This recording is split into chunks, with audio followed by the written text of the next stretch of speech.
안녕하세요. 2020년 10월 8일 목요일 아침입니다. 오늘도 하나님 아버지께서 주시는 큰 은혜가 우리와 함께하기를 소원합니다. 기도하시겠습니다. 사랑과 은혜가 많으신 하나님, 오늘도 은혜를 주시고 주신 은혜에 반응할 수 있는, 또 말씀대로 순종할 수 있는 은혜를 우리에게 허락하여 주시기를 원합니다. 예수님 이름으로 기도합니다. 아멘. 여러분 잘 지내셨어요? 오늘은 예레미야 44장 11절에서 19절 말씀을 함께 묵상해 보기를 원합니다. 예레미야 지금 49장, 48장 이 말씀은 이제 이스라엘 백성이 어떻게 보면 유대민족이죠. 유대민족이 바벨론으로 포로로 잡혀간 후에 그 땅에는 바벨론에서 남겨둔 백성들이 있었습니다. 그 백성들은 이제 성벽도 온전하지 않고 주변에 이제 침략을 받을 수 있는 모든 상황, 여건에 노출되어 있는 그런 상황에서 하나님의 말씀대로 순종할 것인지, 그래서 그 땅에 계속 머물 것인지, 아니면 보호받을 수 있고 좀 더 안전해 보이는 이집트로 갈 것인지를 고민하고 있었습니다. 심지어 그들은 하나님께 우리가 어디서 살아야 할까요? 하나님께서 말씀하시면 그 말씀대로 우리가 순종해서 살겠습니다 라고 이야기했지만, 그들이 원하던 대답을 듣지 못했을 때 이집트로 가라는 그런 대답이 아니라 유다 땅에 머물러라 라고 얘기하시는 그 말씀을 들었을 때 남은 사람들은 하나님의 말씀을 거역하고 이집트로 가게 되는 것을 보게 됩니다.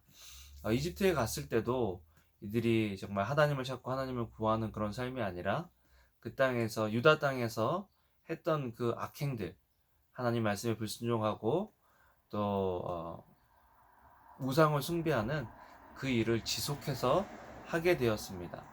그런 유다를 향해서, 유다 남은 사람들을 향해서, 이집트로 도망간 사람들을 향해서 하나님은 예레미야를 통해서 다시 이렇게 말씀하십니다. 내가 예루살렘을 처벌했듯이 이집트 땅에 사는 사람들을 칼과 기근과 전염병으로 처벌할 것이다. 이집트 땅으로 가서 그곳에서 살고 있는 유다의 남은 사람들 가운데 도피하는 사람이나 살아남는 사람이 없을 것이다. 그들이 돌아가 살기를 갈망했던 유다 땅으로 돌아가지 못할 것이다. 몇몇 도피하는 사람들을 빼고는 그들이 돌아가지 못할 것이다. 그때 그들의 아내들이 다른 신들에게 희생 제물을 태운 사실을 알고 있는 모든 남자들과 그 곁에 서 있던 모든 여자들과 이집트 땅 바드로스에 사는 백성의 큰 무리가 예레미야에게 대답했다. 하나님께서 어떻게 보면 이제 유다 민족의 마지막, 바벨론에게 멸망당하는 그 마지막에 계속해서 하나님께서 말씀하시던 그 멸망의 예언을 지금 이집트로 도망간 그 사람들도 동일하게 듣게 됩니다. 여러분, 이게요, 인간이라는 게 역사가 이게 반복되거든요. 자신이 또 자기의 조상이 실수해서 잘못해서 어떤 안 좋은 일이 벌어졌으면 그것으로부터 배울 수 있으면 참 좋겠는데, 배우지 못하고 동일한 실수, 동일한 잘못을 반복하는 거죠.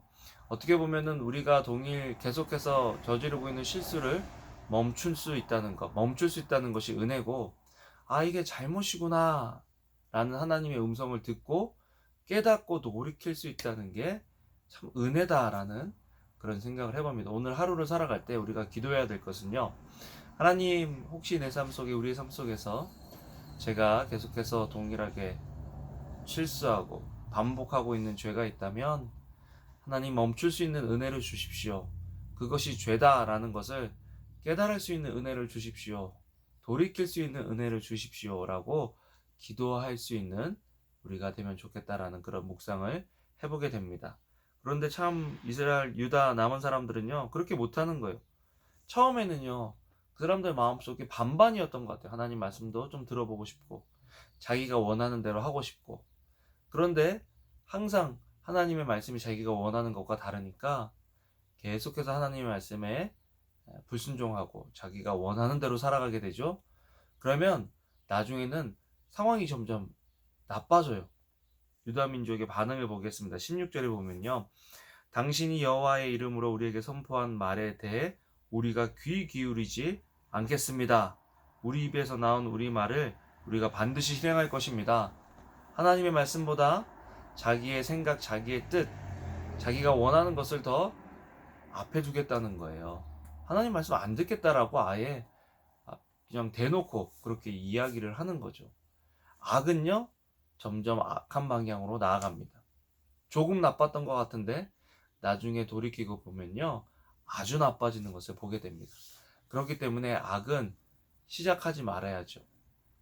처음에는 가볍게 시작한 것들이 점점 더 하나님과 멀어지고 하나님께서 싫어하는 것들로 변하는 것을 보게 됩니다. 그래서 오늘 하루를 살아갈 때 하나님과 더 가까워지는 것을 선택해야 돼요. 그것이 아무리 작아 보일지라도 작은 차이가 큰 차이를 만들어낼 수 있다는 것을 우리는 알아야 합니다. 또한 이런 일들은 가정에서, 공동체 안에서 일어나야 한다는 것이죠. 여기 보면요, 그리고 여자들이 말했습니다. 18절부터 이야기할게요. 그런데 우리가 하늘의 여왕에게 희생 제물을 태우고 전 제물을 부어 들기를 멈춘 그때부터 모든 것이 부족했고 칼과 기근으로 우리가 멸망당했습니다.